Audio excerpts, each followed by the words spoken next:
Get ready to get spooky, everybody. Welcome to the 1 hour, one brain cell podcast.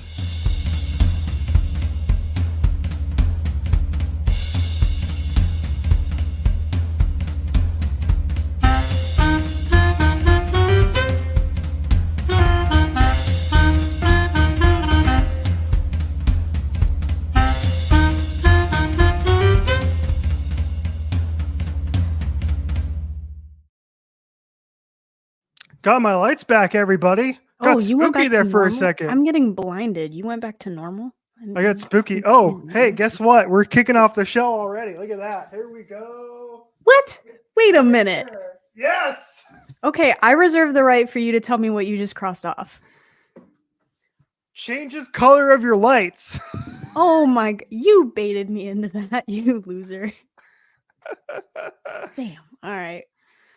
Off to a good start, everybody. Welcome to the 1 hour, one brain cell podcast. You can follow us at OHOBC pod, wherever you get your social media, on Instagram, on Twitter, on TikTok, all over the place. The shit posting is really top-notch level these days, ladies and gentlemen. Now that I have the access to the Twitter account, it has really gone to 11 out of 10, to be honest. I'm going to change the password. Yeah, bad decision by my co-host Jordan, our residential train tracks enjoyer, to give me the password to the Twitter account. Yeah, access revoked. Estoy con mi amigo Richie, que es muy simpático, pero ahora no somos amigos. Estaré hablando español todo el episodio, así que no puede darme un bingo. Tactical advantage. Take this L. What just happened? Where's the subtitles? If I just speak in a foreign language the whole time, you can't get me. That's true. Tactical advantage. I knew you were going to have something planned to try and avoid it, because I do have the bingo sheet right here. Do you see these sleeves? There's tricks up them. Always. So yeah, I have the bingo sheet next here to me. It's printed out. It's got this nice color at the top here to tell me that it's, because I didn't know what it was, so I had to. It says Jordan Bingo on it. Now, originally, you can't tell from this angle, but this was coffee themed in the particular layout I was using. And as you know, I sent you a picture of it, and it was all lists of different coffees. Yeah. Yep. So just start crossing off. You're like, Americano, gotta go. So we have my bingo sheet here, and we'll see how I do. Mm-hmm. I am. Yeah, it's not gonna go good for me. So I'm just gonna let you lead, and wherever this goes, this goes.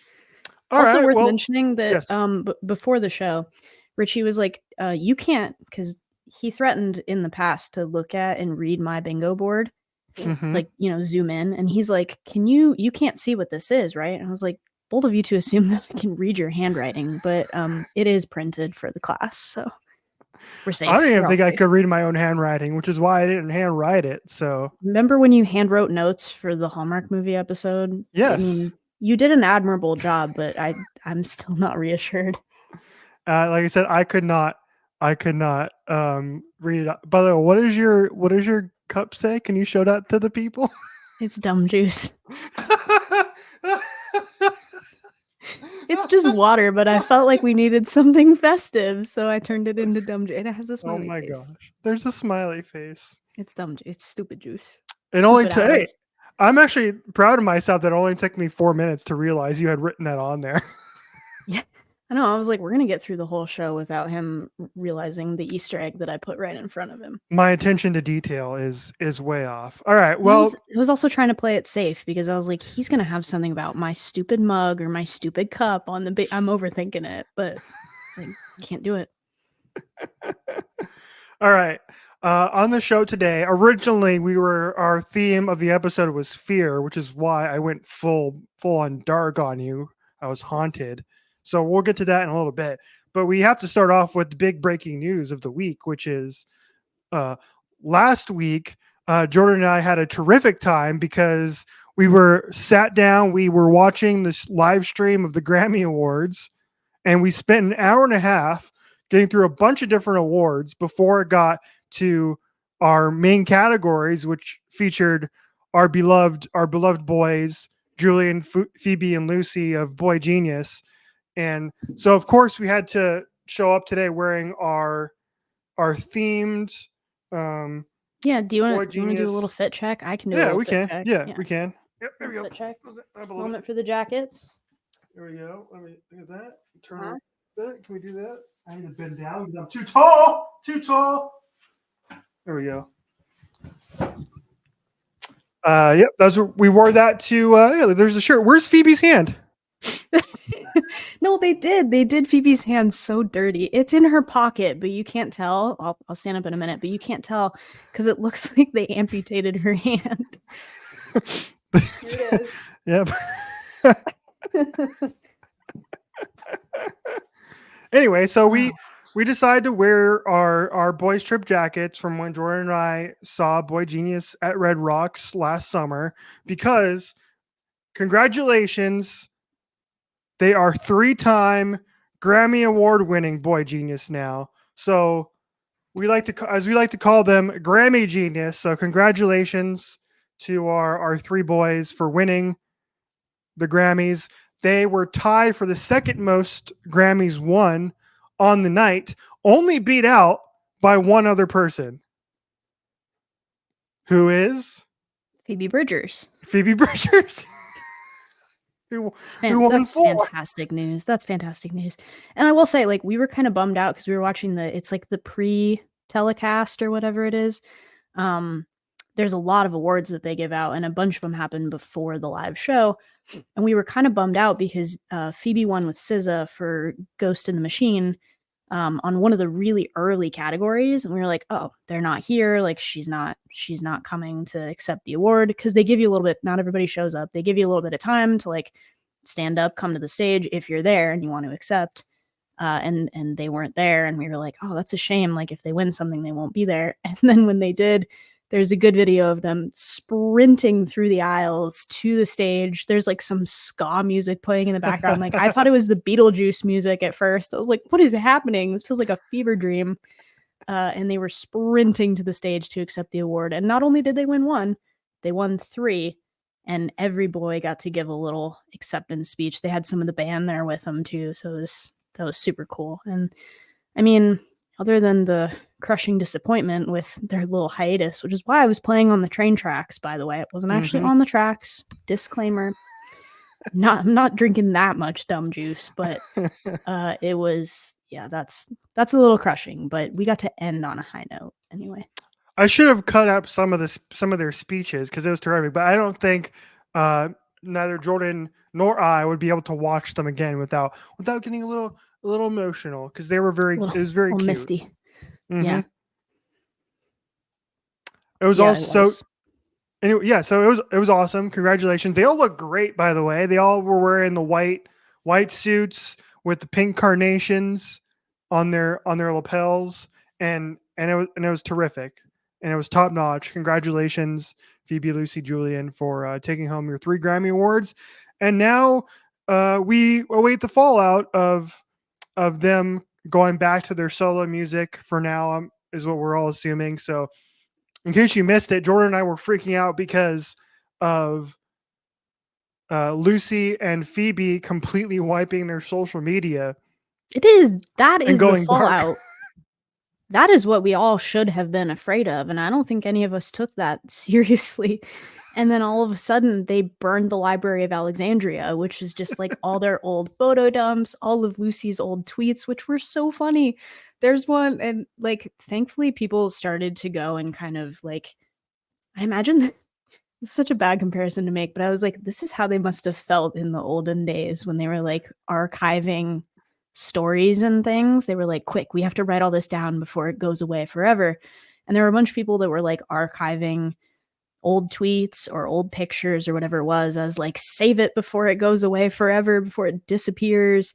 But one of Lucy's old tweets that's my favorite is like, WAP stands for War and Peace. And she was like, and I was planning on letting this rot in my drafts and becoming more and more irrelevant, but Phoebe made me post it, which feels right. So whoever runs Julian Baker's Instagram and is gatekeeping the password, don't let her have it. Don't. How's the archiving going? How far have you made it into archiving? I'm doing a pretty good job, I think, as the internet's resident JB historian.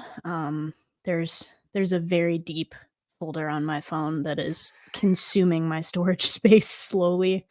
That is a well of content that will be preserved in case it's wiped from the internet. So don't you worry. She was still posting about something or other on her Instagram this past week. So she still's got the password, has not wiped completely yet, or she has previously wiped her Twitter account. But yes, RIP to the great photo dumps from Phoebe and Lucy for now. Hopefully they're just archived and they didn't like delete them fully, because that would really be a tragic loss, I think. There's some great stuff in there. The internet does a good job of archiving all that. So yeah, we await our long hiatus now of the boys without any new music for now, which is going to be a bit of a bummer, but it ended on a high note. Let them have a little rest. Yeah, exactly. Let them go to sleep for a little while. Exactly. After touring the freaking world for an entire year and selling out stadiums in minutes. So that's how the Grammys kicked off, is with boygenius winning the 3 Grammys. Later on in the evening was the bomb drop that none of us expected, which is when Taylor won. There she is. When Taylor won the hey, well, look, we got another yes. Yes. What did I do? Where is it? There it is. I plead the fifth. What did I do? Touched your hair. Yep. Okay, I'm gonna shave my head. And then what? All right, we have 2 down already, both from the same column. So rude. I am now 3 away from getting bingo on you already. Did you randomize these or did you skew your board? Because I'm a little bit suspicious. There, as I kind of got them. So the most likely are up top here, and the ones that I kind of came up with later on are down the bottom. So we're getting there. Yeah, whatever. I think we needed a witness in the room for this, because Vegas is playing the house advantage right now. All right, where the hell was I? Oh yes, Blondie. Who cares, Blondie? Wrap it up. So Taylor Swift wins the award for Best Pop Vocal Album. Now, I have a quick story about this, as I'm sure you do too. So she wins the award. I am preparing for my radio show, Speed Freaks, because the Grammys are going on at the same time as I'm like preparing for the show. And Taylor wins, and I record the shows from Kitty and Crash's home studio. And so I go to their house and I'm there to record the show. And so they have a 10-year-old daughter who is like just now becoming a Swiftie and becoming a Taylor fan. Shout out. Got to start them young. And so Kenny paused her speech so that way Henley could come up and watch Taylor's acceptance speech. Now, I'm getting a text from in the interim time of the pausing and the replaying of the speech. I got a text from a friend of a friend in a group chat that we have that we're calling, I think we call it Swifties or something like that. And in this text, it's basically something like a wow, she not, it's like wow, not rep, exclamation point. I was like, what the hell is going on? So I get up out of my chair and I'm standing up to figure out what the hell is going on. And then all of a sudden she announces that we are getting a brand new album, TS11, coming out on April 19th called The Tortured Poets Department. Nailed it. And so I was like in this like momentary haze of like what the hell is going on, and so I was delayed in reaction to finding out that she had announced this brand new album. Now, of course, my first reaction is to text you because it was kind of late on the East Coast, but as we had joked, like there was like, so you had like this psychic ability to know when Mother Taylor's like got something cooking.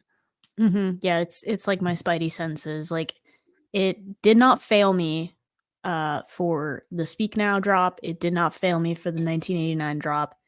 It did not fail me for this one. It was like the Speak Now drop. I think we were all kind of blind on it because maybe not, but I didn't see as much theorizing and scheming on the internet for that release because I don't know if anybody was prepared for the possibility that she would do it at a show. Mm-hmm. But that was one where I woke up in the middle of the night, like unprompted, like rose from the dead and was like, something's happening. Like, just I had a feeling, I had an aura. And then there was a drop. And then for the 1989 one, there were just too many things that lined up, I think. And so we stayed awake for that one. She kept coming out in like the blue outfits. We were like, it's happening. And then when Taylor Nation goes live, it's over. Mm-hmm. So that was one of the things that I had texted Richie about before I went to bed. And I was like, because I have a little focus on my watch. I wear this to sleep so I don't have to play an alarm and give myself like Vietnam flashbacks in the morning when I wake up. Like, because this just, it buzzes gently on your wrist until you wake up and turn it off, which is perfect. I don't like the iPhone alarms. So I have a bypass on my watch where it mutes all my notifications except the ones that I need for work. And I added Richie to it, and I've added Richie to it before on the nights where we think that something might happen. And he knows that he's only supposed to text me in the event of a crisis because it'll wake me up because it'll, tap on my wrist. And I was like, okay, I'm putting you on my notifications. It's your responsibility. And sure enough, I wake up and it's like tap, tap, tap. And it's like Jordan TS11 and in all caps also. So like he understood the gravity and the severity of this item. But what I will tell you is that I barely recall what I sent you back because I was only about half awake when that happened. I just sort of like auto responded.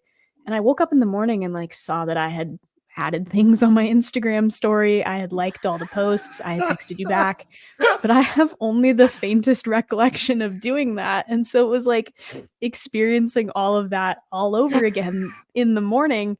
And I was like scrolling through my camera roll later that day trying to find something. I had the same picture saved like 4 times because I just don't recall doing it. I just kept hitting save while I was like half awake.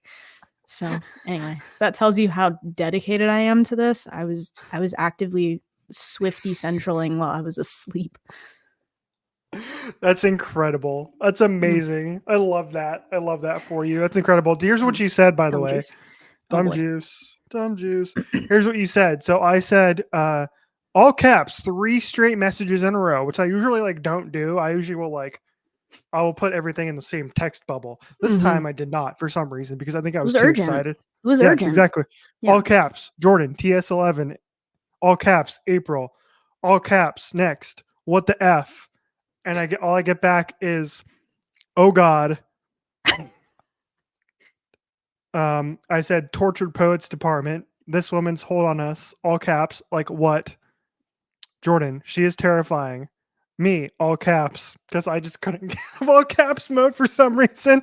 It was important. I can't blame you for that. We can never sleep, Jordan. Jordan, I'm always asleep when she pulls this. Me, all caps, still never fails. Me, I feel like you knew something was coming, too. Jordan, it felt like it. And Aura. So an aura is the one that I have absolutely 0% recollection of sending. I was like, why did I pull that word in particular? Woke up the next day, I was like, hello? Who is she? Webster's Dictionary? I was possessed by the folklore spirit, I guess. And you also called her unhinged blonde lady. Also, I mean, I stand by it, but like in the moment, no, 0%. And then I think I just added a bunch of stuff. Like I added it to my Instagram story and I posted it on Twitter and I put the caption dial tone for both of them, which like doesn't, in hindsight, doesn't make a whole lot of sense. But in the moment, that is what I was feeling. So I stand by that. Jordan can't come to the phone right now. Jordan cannot. She's dead. She's asleep, actually. Oh, here's what you posted like in the morning too, which was great. After you woke up, Mm-hmm. I'm assuming you said Taylor would rather create and release an entire new album than prove any of our theories right, and I think that's just wonderful commitment to the bit. It's true. I was like, she saw everybody clowning for this and was like, you know what? I'm just gonna make sure that they're all wrong. That's fine. As you know, That's me just being how the she biggest operates. clown, how many times did I tell you that Jordan rep's coming, reputation is coming? She changed her profile to black and white. Richie has his clown wig on at all times. I don't know what game this is from, but I like to send you the one that's like, it's like a reaction or something, but it says removed stonemason Kith's clown makeup. Yeah. And I'll send it to Richie like every time he does something silly. I'm like, no. I like to keep him humble. Somebody has to on this podcast, for God's sake. I know my ego is too big. Too big reputation. Ego is too big. So yeah, so she drops the dang album in the middle of the night, completely out of random. And then she goes on later in the night to make history and win her 4th Album of the Year award. And she's the only person in the history of the Grammys, only band, only artist to ever win 4 Album of the Year awards, which is incredible. Incredible. 4 times out of her first 10 studio albums. Incredible. Yeah, that is wild. And my favorite thing about that is those tweets going around of like reactions to some of the other artists in the building, and all of them were like they all know that they're gonna lose next year. Right, it was like when she announced the new album, they were all like, "Oh my god, did we just lose a whole 365 days in advance? What is this? Like is this allowed?" Yeah. Anyway, yeah, she's just operating on another level. I'm excited to see what we get with this album. Have no idea what to expect. Don't know if it's going to be, we don't know who the producers are. We don't know if Jack's coming back, although I'd assume so. We don't know if Aaron's involved. We don't know if the sound is going to be similar to Midnight's. We don't know if it's going to be similar to Folklore and Evermore. The aesthetic I'm getting is very like jazzy. I don't know if I mentioned that to you or if I was talking to Corey about that, but it was, the aesthetic is very jazz. It felt very jazzy to me, like very like old school. You like jazz. Like... It does. It gives but like the track titles are giving like if Lana Del Rey wrote Midnight's. You know what I mean? Like there's some stuff on there that's like, but Daddy, I love him. You're like, did really Taylor's calling a song that? Okay. Not saying that's a bad thing. But it is. It's like she's been spending too much time with Lana. But it's like what would happen if you fused like Lana Del Rey and Midnight's? But I have a strange feeling that it's either all gonna end up sounding like Midnight Rain, Bejeweled, like that sort of version off of like the more synth pop stuff off of Midnight's, or it could be totally left field like Folklore Evermore, like Aaron Dessner, you know, Fireplace single guitar style writing and just blow us all away. That's my clown makeup theory is that Folklore and Evermore were not her traditional autobiographical type writing for the most part, right? Where the whole idea of Folklore was it was folklore. So she was writing this story about other people, right? And the kind of teenage love story with Betty and James and Inez and et cetera, et cetera. So my theory is that this is like, at least part of it is going to be like a little bit of a sister album to those two to close off the trilogy. Great sister show, act. and so it's like going to be Folklore and Evermore, but it's going to be autobiographical this time instead. And also Folklore and Evermore, we know that Joe wrote some of those songs with Taylor as Do William we? Bowery, Do we?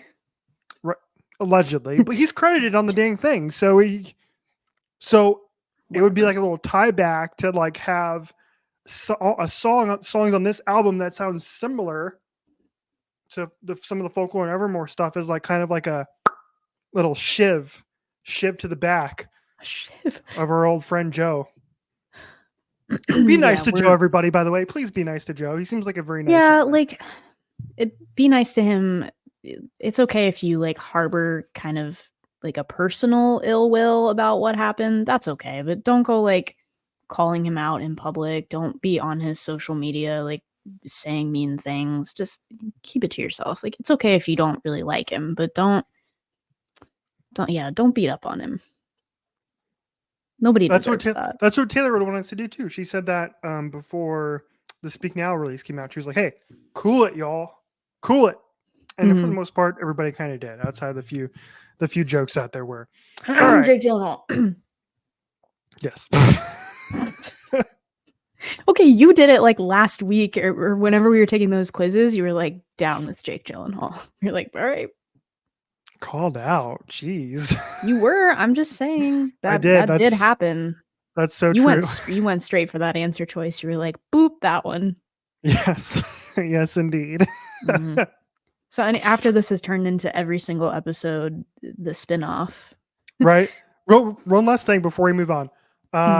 Do you like the title? I think the title's cool. I sent you. I love the logo. I like the title, but myself and every other Swiftie is having a really hard time remembering exactly what it is or separating it from Dead Poets Society. It's just there's something that's stuck about the phrasing of that. But I think you sent it to me, and it was at one of her Tokyo shows. It was like, you can call it Tortured Poets, and we were like, all right, great, that's way better, because she sees us on social media being like the hash slinging, the sash ringing, mash slinging. Yes, the hash slinging slasher. Okay, Squidward.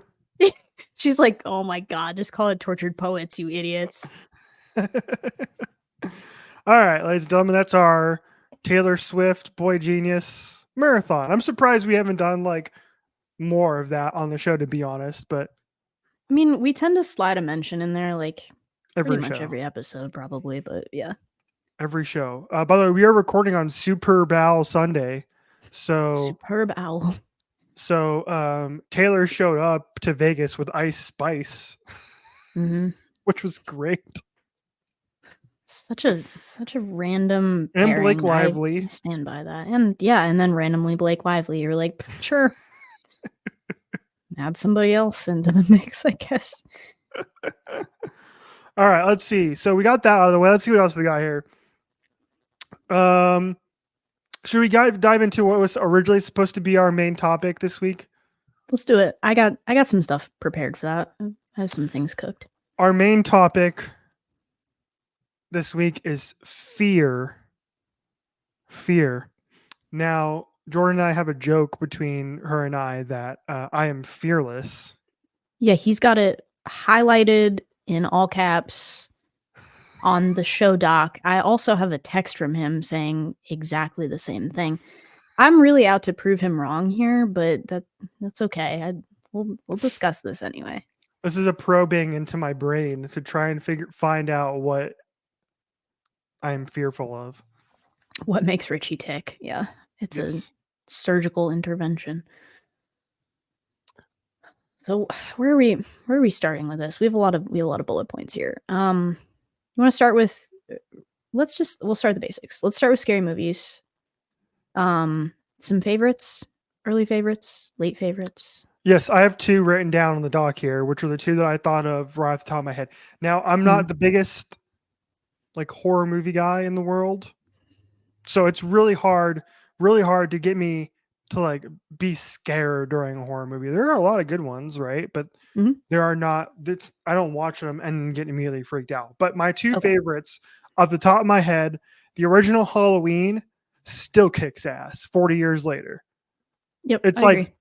it's like the perfect horror movie for me because it's like a slasher movie, but it's not overly bloody, Mm-hmm. right? So it's not like too much of that. It is, um, you don't see much of Michael Myers for most of the movie, right? He's always just kind of there in the background, That's true. right? Yeah. Which like gives it this tension throughout the entire movie. And then on top of that, John Carpenter's score is Yeah. maybe the greatest of all time. The Halloween theme, genius. Yeah. Some of the classic horror themes, like your Halloween, your The Exorcist is another really good one with like just a very recognizable theme. Friday the 13th, very recognizable. Some of those like old horror classics, the score was part of what really like added that tension and made them scary. Because like you said, it was before a time where people were using a lot of gore in movies. Like in Psycho, he used chocolate syrup and it was all in black and white. Like, and but anyway, I could tangent on that. I love horror movies. I'm kind of a horror movie buff, but which is funny because I feel like I was a very scared child. Like I used to be afraid of a lot of things that now I really love, but it was like exposure therapy to get me to the point where I really liked them. Like I used to be scared of the Haunted Mansion as a kid, but now it's like one of my favorite rides. You know what I mean? Mm-hmm. Anyway, Yes, that's so true. some classics that I had: Scream, Friday the 13th, also Halloween, Poltergeist. What are you doing? Oh my god. Okay, where's the soundbite I requested if you're gonna keep doing this to me? I got it ready. I got it ready. Here it is. Here it is.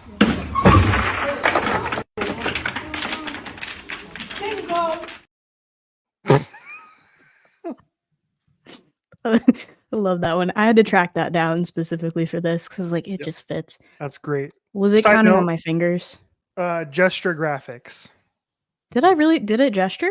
Yes, it did. Oh, I didn't notice. I'm so numb to it now. Anyway, it hates me. Because I knew that was gonna be on the list, so I was like, I'm just not gonna do that. Derailing. Poltergeist, also a really good one. Um, fun, not fun, but like movie trivia about Poltergeist. Choosing my words carefully. Um, for the I don't know if you've ever I think you've seen it, but the scene in the backyard where like all of the bodies are like washing up in the rain in the pool, you cannot double bingo me. Oh, it's already off. Yeah, They yeah. used I think some of the skeletons and stuff were real and they didn't tell that actress. So it's like also very scary, but like that came under some fire for it. There's some of those old movies that like have I think Poltergeist is specifically one that they name, but it's like the set was cursed or like the cast felt like it was cursed.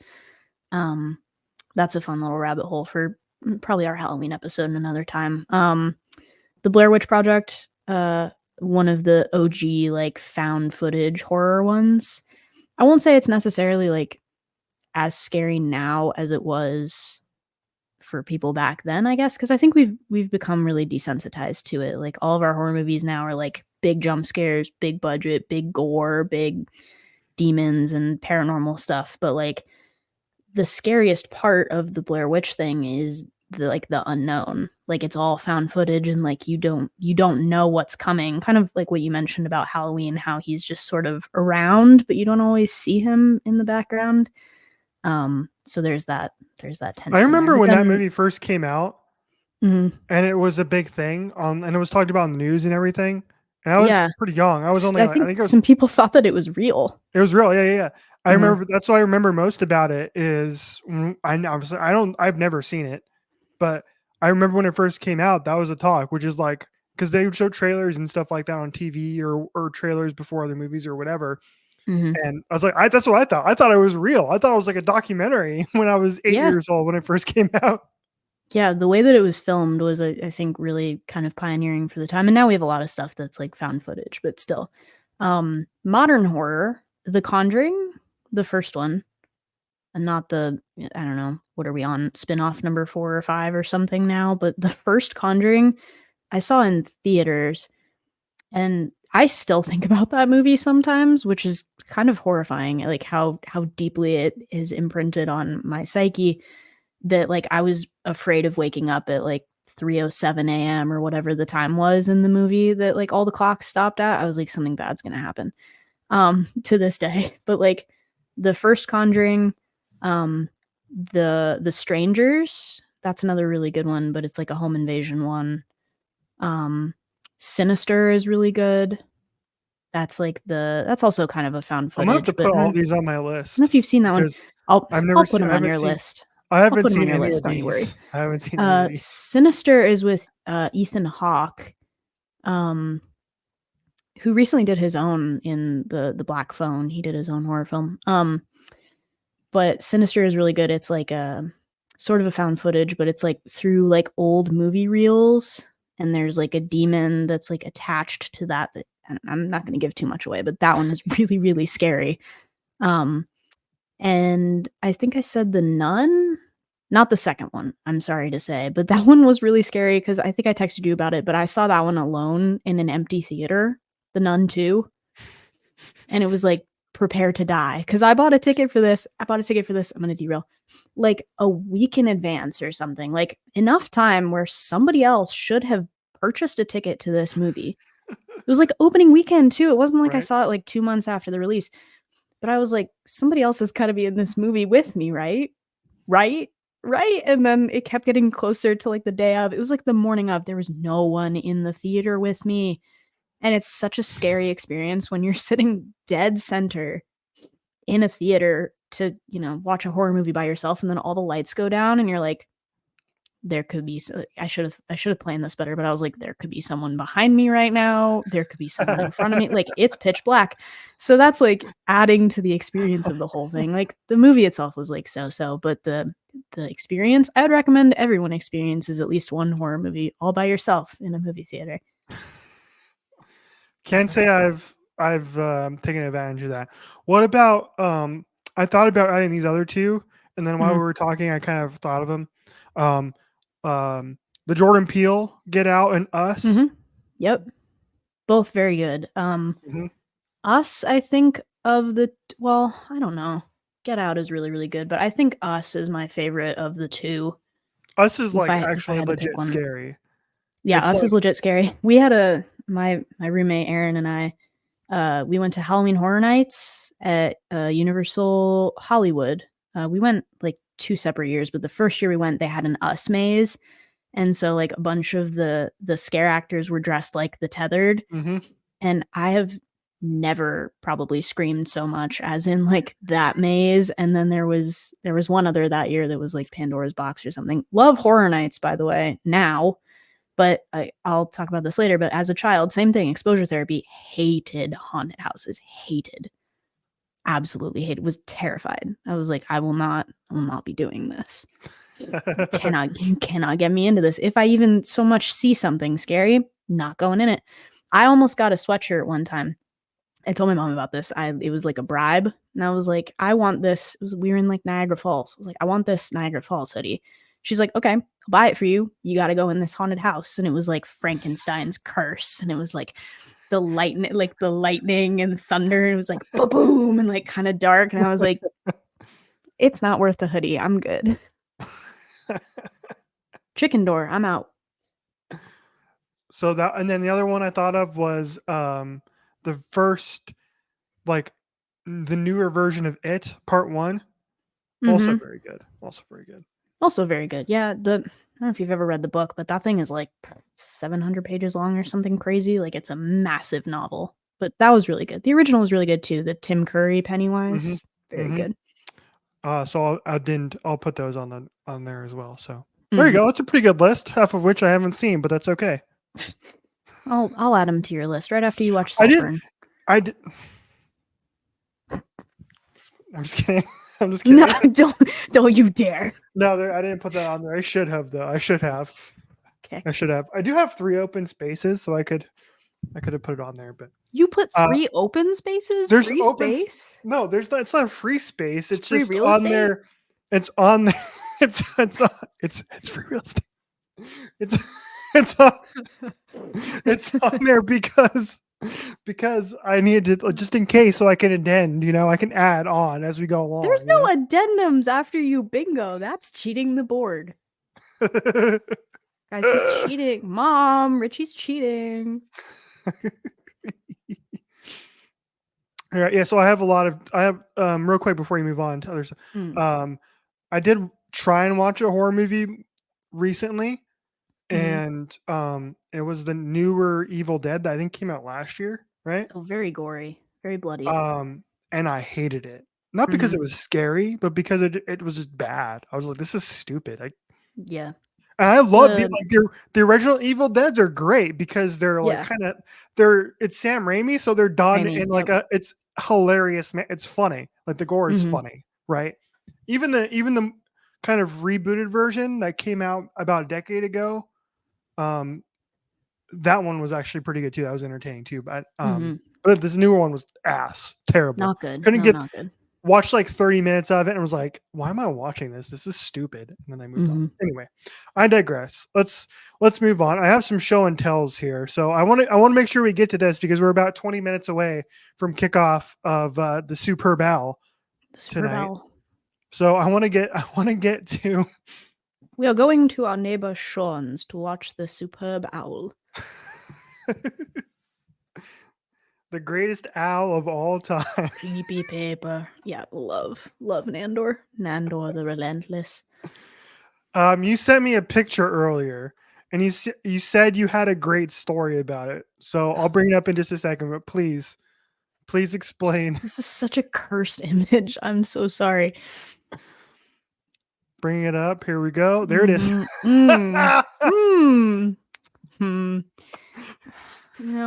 What can I say to convey just how thoroughly creepy and likely haunted this object is? That for our audio listeners, I'm going to recommend that you go look this up on YouTube, but this is my mom's doll. I don't know if it has a name, but I feel like if it does, I don't want to invoke it anyway, so I'm not going to say it.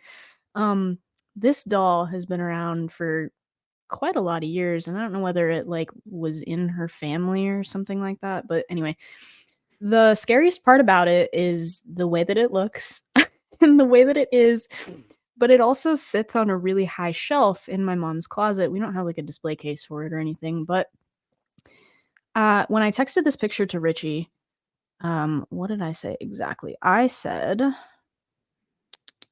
will you please add my mom's scary doll to our content for today? And he replies in all caps, what is that? No. I was like, I'm going to fill you in, but it gets worse. So here's how it gets worse is for a lot of years, especially the majority of my formative years of childhood, this doll had no eyes. And it is as bad as you think it is. Because it was like my cousin Matt, I guess, is the culprit. But anyway, there were male members of my family that poked the eyes in on this doll as a way to like mess with my mom or something like that. Or, just were children and like did it or whatever. But for the longest time, this thing had no eyes. And it sat on this high, dark shelf in the closet. I would like walk in to get something and just like perceive the doll out of the corner of my eye. I was like, that thing comes alive at night. You cannot convince me it doesn't. Not a big fan. Like if you were someone collects dolls, pick a different hobby. I'm dead serious. Pick a different hobby because those things are creepy. No one should have that in their home or anywhere near them. It's like, this was one of the things I listed on my irrational fears. It's like dolls, but also like audio animatronics, like animatronic dolls, like It's a Small World. Those come alive at night.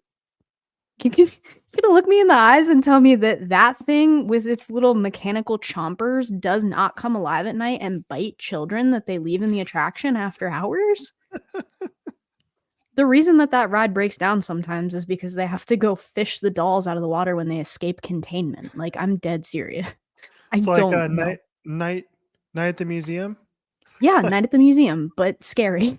No, I can't do that. I don't. Don't like dolls. Don't get dolls. Don't have dolls. Don't be in a household with people that have dolls. They come alive at night. Did you see the story from, I think this was about 2 years ago now, where there was a beach in Texas? The beach that makes you old. Why was that my first thought? The M. Night Shyamalan movie. Oh, Old. yeah. Yeah, I remember that trailer. I remember seeing that trailer. A beach. Oh. There's a beach in Texas where there were these like dismembered doll parts were washing up on this beach in Texas. No. And nobody knew why. And so John Oliver ended up buying these parts. Haunted. There's a whole market on eBay where you can buy like haunted dolls. You can. It's like a probably cursed object and you can buy them. Oh my God. Here we go. I got to show you this picture. Show you this picture. Oh, please. Yes. Oh, there it is. Oh, it's like a full video though, but. Oh no, I'm so scared. Actually, yeah, let's just watch the video because it's kind of fun. Here we go. Let's not watch the video. Yeah, let's watch the video. It's fun. I promise it'll be fun. All right, where's the audio? Here we go.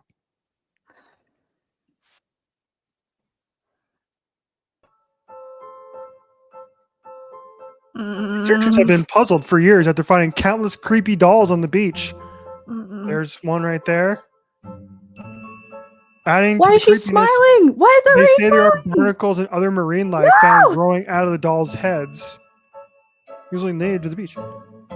While the beach stewards are particularly amused by the dolls, they say they find all sorts of interesting treasures on the beach, including messages in bottles, which is cool. The message in the bottle says, "You will die in 7 days. Put that back."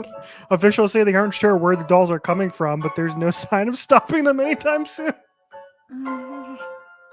Look at them. They're kind of adorable. Don't look at them.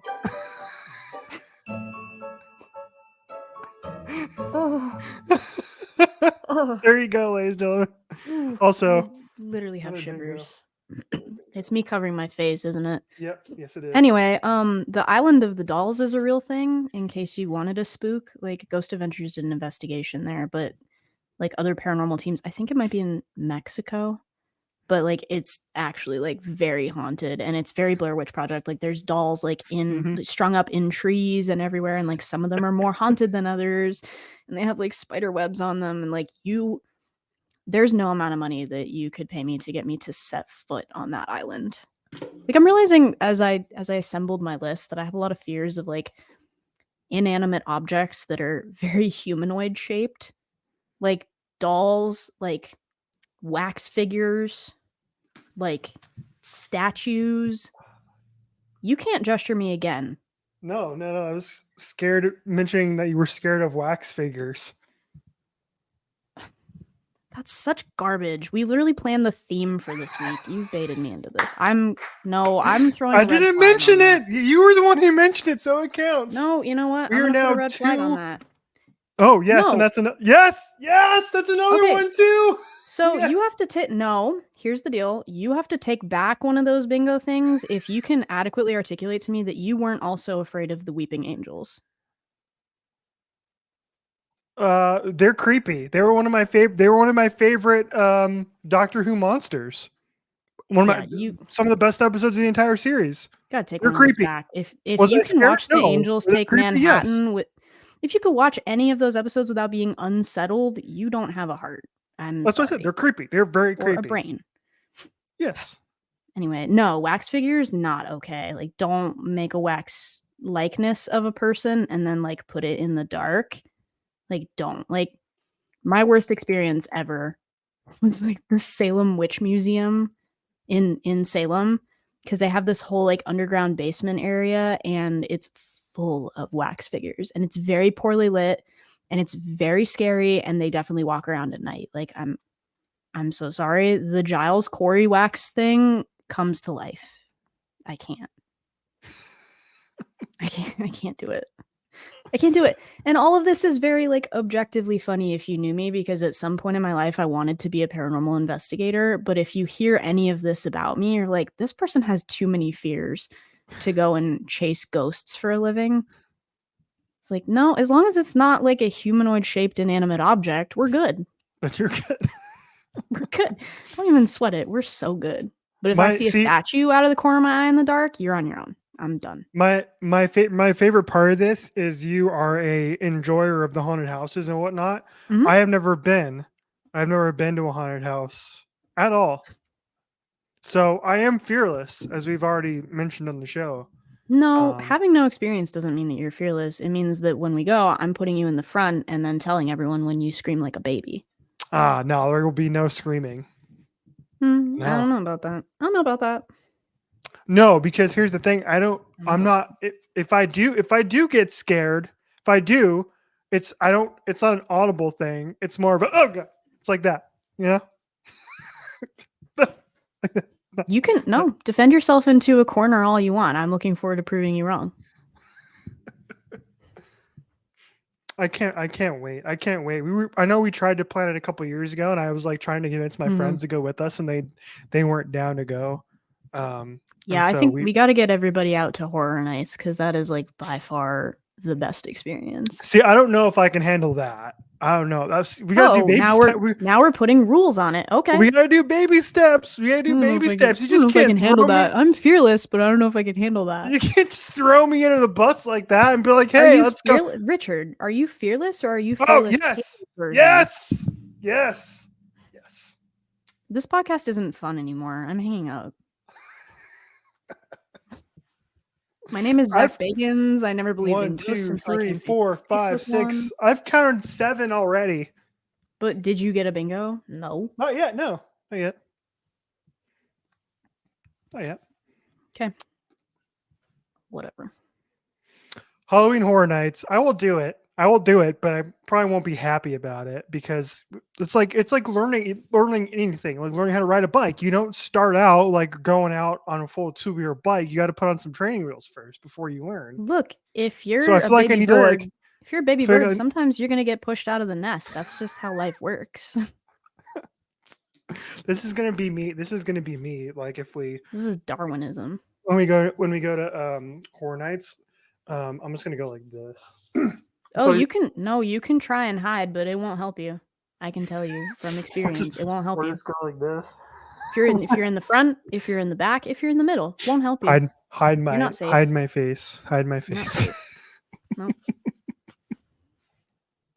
All right, we got to get ready to wrap this up here. We had a couple of things on. Oh, dang it! I lost the stupid chart. We had some things listed on here. I have a screenshot for you, and I want you to tell me if it is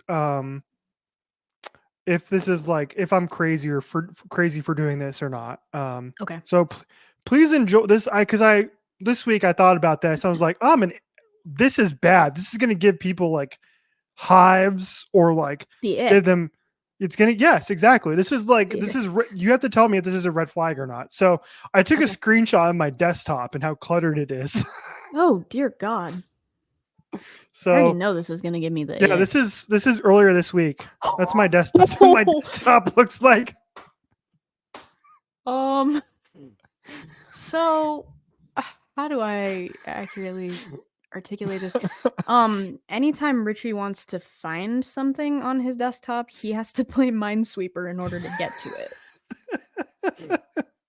It's like, in order to access your documents, you must first solve my riddles 3. Like, what is your favorite color? Right. You're like, what do you call a cow with 3 legs? What do you call a cow with 2 legs? And they're just all different questions. What do you call a cow with no legs? Serious question.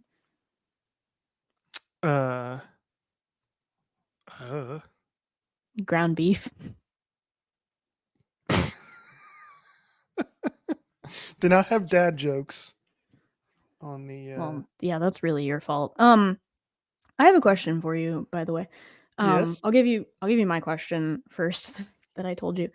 It's not directly related, but I was watching the Broski report, and she had posted a little highlight of her.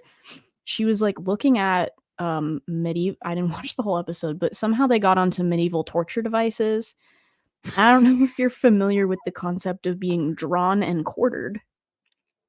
Of course, yes. Right. Yeah. So it's literally, this is also a wax museum thing because the Tower of London had some really scary wax figures about medieval torture. But anyway, it's like they tie each of your limbs to like a horse and then send the horses off in 4 different directions until all of your limbs pop off. My question was, and this is maybe my dumb juice kicking in, but I had the thought where it was like, at some point prior to the limbs popping off, would that not be like the best stretch of your life? Like, would that not feel really good to just like put a little traction on your joints for a minute? Anyway, the actual question I have for you before I let you regroup from this is I have a possible ick for you. Is this submission comes from one of our own, our friend Scotty, who wants to know, for the people, is it normal to blow out your birthday candles while people are singing happy birthday to you without letting them finish doing it? Just in the middle of the song, is that normal or is that an ick? Or like, please just explain yourself here for the court. Well, first of all, I did not know this was a rule. All right. I did not What do you know mean that was you didn't know it was a rule? Yeah, it's not. I can do whatever I want. It's my birthday. I can blow out the candles. You can like, where is that rule written? Is that I'm not gonna go to jail for that? No, but that's an unspoken life rule. Like, you don't just decide one day to turn left at a red light because there's no one around and you can do whatever you want. I'd also like to point out that it wasn't an actual birthday cake. This was a delicious key lime pie, and so I had a key lime pie, and the waitress brought and put a candle in it. And it was and she like lit it up, and it was adorable and it was cute, and everybody was singing happy birthday to me, and I was like, oh, I didn't. It took me a second to realize that they were singing happy birthday to me, and I didn't realize that they were, type of thing. Like, I just like went like catatonic for a second, I think, from the bright light of the flame of the candle. And I didn't want the candle. You turned into a moth? I didn't want the candle to like melt onto the delicious key lime pie that I was about to eat. And so yeah, I blew the candle out. I don't like fire. What do you No, I can't reach my red flag, but I would be waving it frantically if I did. Just, if your friends are singing happy birthday to you, don't blow out your candle in the middle of that episode. That's just a social norm. I can't do that with you today. The defense rests. Scotty did say the prosecution rests, actually. Scotty warned me he was going to send that to you, and so I should have known this was coming. He's like, please include this on the next episode of the podcast. So I felt like I had to do that.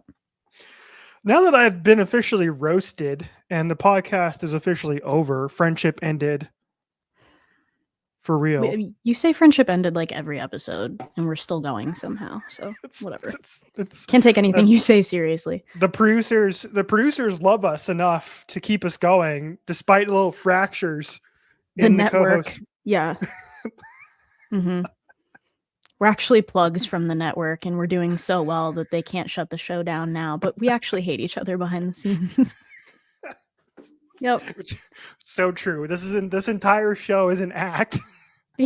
Literally. And then as soon as we turn it off, we're like, oh my God, I don't have to talk to that guy for a week. This is fantastic. As I text Richie something stupid literally every single day. Every day. All right, everybody. The Super Bowl is about to kick off. We are under an hour of the show, which is terrific. This is going to be the 5th time in 10 podcasts we're actually going to go out on time. Follow us wherever you may get your social media at OHOBC Pod, Twitter, Instagram, TikTok. Thanks for the shirt for my birthday. Speaking of birthdays. Oh yeah, you're so welcome. Heartbreak feels good in a place like this. Congratulations to boygenius for winning their 3 Grammy Awards. Congratulations to Taylor for winning her 2 Grammy Awards. And congratulations to the Kansas City Chiefs on winning the Super Bowl. See you later, everybody. Great. Take care.